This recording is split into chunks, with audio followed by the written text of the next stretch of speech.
We all know that God is goodness, that He is kindness, that He is love, and that He's a moving God. And He's always moving in us and always moving through us and through our circumstances for our good. And, we know that because that's His nature. And He never goes against His nature. He just can't because He's God. And so, despite the fact that we know that He is all of those things, why don't we feel it all the time? Why can't we see Him moving sometimes? Why can't we always feel His goodness? It is because our blind spots and our gaps in our perception, which are our blind spots, that prevent us from actually seeing the truth. And the truth about ourselves and the truth about God. And because sometimes we're blinded to reality, we're immobilized and we're crippled by those negative thoughts and those negative feelings that we have that take over us. And as a result, we live in defeat. And we at that point, when we feel like we live in defeat, we feel like we just stumble around in our lives, oftentimes feeling a little bit lost. And our blind spots are blocking us from really seeing the truth and seeing the goodness of God and the kindness of God at work in our lives and being able to see Him move in our lives. And so I see 4 common blind spots that permeate our thinking and our feeling that we all have that prevents us from seeing God at work and from seeing His goodness and His movement and His kindness in our lives. And they are this. Number 1 is distractions. We are all so easily distracted from what's most important because of the urgency. And we also lose ourselves in that, and we lose our way in that. We lose our path in that. And we're distracted so easily by those shiny metal objects that look good and that create a lot of noise around us. And that chaos becomes addictive to us because it feels so productive. And it enables us to avoid our hearts and the things that we don't really want to deal with. It's easier, and we often feel better to just stay lost in our distractions rather than to be fully present in our reality or in the quietness of our hearts.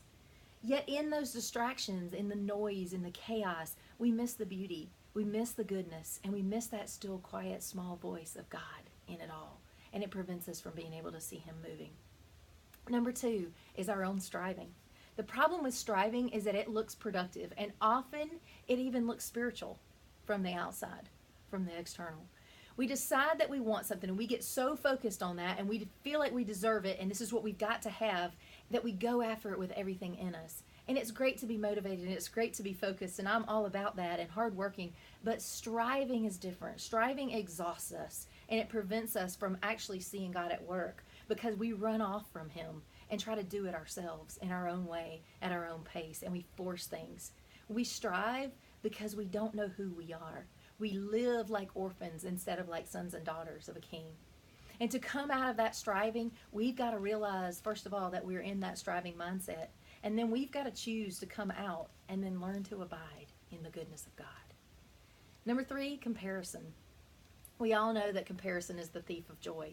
And when we're focused on what others are doing and what others have that we don't, we're going to miss God's goodness in that. And we're going to miss what He's doing in us and in our lives. And when we strive to be the person that God made us to be, we do find real meaning and real purpose and real passion and fulfillment and satisfaction. But we can't focus on our purpose and our passion and our satisfaction and contentment and on His loving voice and His movement in our lives when we're looking at other people. Number 4, expectations. Our expectations are a great struggle for us. We get a picture in our hearts and our minds of what we think we should be, of what should be, and then we get disappointed with our reality. We even do that with God. We do the most with everything in our lives, and even in our image of God, we do the same thing. We end up frustrated and disillusioned with what we have, and we spend so much of our joy and our peace looking for those circumstances, those people, those relationships, those and even that God who meets those expectations and who we set up to have to be a certain way in order for us to be fully satisfied and content. But we miss Him altogether in that, and we miss the goodness in that and the blessings in our lives.